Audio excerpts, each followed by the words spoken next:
안녕하세요, 여러분. 오늘은 스페인의 위대한 철학자이자 작가인 발타자르 그라시안의 지혜에 대해 이야기하려고 합니다. 우리가 살면서 마주치는 눈의 가시 같은 사람, 즉 피하고 싶지만 어쩔 수 없이 마주해야 하는 사람들, 그들과 어떻게 다투지 않고 지혜롭게 대처할 수 있을까요? 발타자르 그라시안은 그의 명저 현자처럼 생각하라에서 그러한 사람들과 어떻게 지혜롭게 대처해야 하는지 명확하게 설명하고 있습니다. 오늘은 그 지혜를 현대적인 사례와 함께 살펴보겠습니다. 그라시아는 17세기 스페인의 예수의 신부이자 철학자, 그리고 도덕적 격언으로 유명한 인물입니다. 그라시안의 철학은 인생을 살아가면서 필요한 실질적인 지혜를 강조합니다. 그는 특히 인간관계에서 생기는 갈등과 문제를 어떻게 해결할지에 대해 많은 통찰을 남겼습니다. 1. 현자처럼 생각하라. 그의 대표작인 현자처럼 생각하라에서 그라시아는 현명한 사람이 어떻게 삶의 여러 도전에 대처하는지를 보여줍니다. 특히 눈의 가시 같은 사람들과 마주칠 때 그라시아는 다투지 말고 지혜롭게 행동하라고 말합니다. 그럼 그가 제시한 구체적인 방법들을 하나씩 살펴볼까요? 2. 감정적 반응을 자제하라. 먼저 그라시아는 감정에 휩싸이지 말라고 충고합니다. 누군가가 당신을 비난하거나 도발할 때 즉각적으로 감정적으로 반응하는 것은 가장 쉽게 저지르는 실수입니다. 감정이 격해지면 상황이 더 나빠지고 우리는 실수를 범하게 됩니다.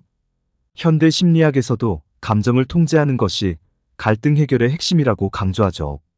예를 들어 직장에서 상사가 나를 불공정하게 대할 때 즉각적으로 불만을 토로하기보다는 한 발 물러서서 그 상황을 분석해보는 것이 좋습니다. 3. 상대방의 의도를 간파하라. 그라시아는 상대방의 의도를 간파하라고 말합니다. 여기서 중요한 점은 눈의 가시 같은 사람도 자신만의 이유가 있다는 것입니다. 예를 들어 친구가 나에게 불쾌한 말을 한다면 그 행동 뒤에 어떤 감정이 숨어 있는지 생각해보세요. 그 사람이 나를 비난하는 것이 단순한 공격이 아니라 그들의 불안, 질투, 혹은 스트레스 때문일 수도 있습니다. 그래서 감정적으로 대응하지 않고 차분하게 상대방의 입장에서 생각해보는 것이 중요합니다. 이 과정에서 상대의 의도를 파악하는 것이 갈등을 해결하는 첫걸음이 될 수 있습니다. 4. 상대방에게 맞서기보다는 침묵으로 대응하라. 그라시아는 침묵은 가장 강력한 무기 중 하나라고 말합니다. 말을 하지 않는 것은 무능력이나 패배의 표현이 아니라 오히려 상대방의 도발에 휘말리지 않는 강인함을 나타냅니다. 침묵은 상대방의 감정을 더 이상 자극하지 않고 불필요한 갈등을 피할 수 있는 방법입니다. 침묵의 힘을 활용하면 오히려 상대방이 스스로를 돌아보게 만드는 계기가 될 수 있습니다. 5. 적당한 거리 유지하라. 그라시아는 적당한 거리를 유지하라고 조언합니다. 눈의 가시 같은 사람과 지나치게 가까워지면 오히려 갈등이 깊어질 수 있습니다. 때로는 물리적, 심리적으로 거리를 유지하는 것이 관계에서 가장 현명한 선택이 될 수 있습니다.